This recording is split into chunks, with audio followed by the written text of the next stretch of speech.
We're entering into the 17th Sunday of Ordinary Time. There's a 3-year cycle in the church that goes over basically the Synoptic Gospels, Matthew, Luke, and Mark. And because Mark is the shortest, during this year we actually enter into John, specifically John 6, which is basically Jesus explaining the Eucharist and how significant it is and how it is the source of our faith. So these next 5 weeks are very Catholic weeks. And so we start with the feeding of 5,000. And it's interesting, right, that Jesus tests them. He says to Philip, where can we buy enough food for them to eat, these 5,000 people to eat? 5,000 men, actually even more people. He said this to test him because he himself knew what he was going to do.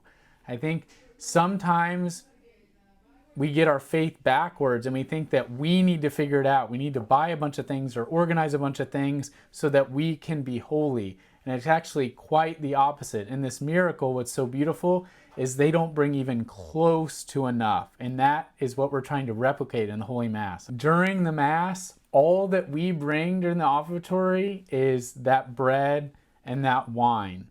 And it is actually God who is giving the substantial part of the sacrifice of the Mass, which is the love of Jesus Christ, the passion, death, and resurrection of Jesus Christ.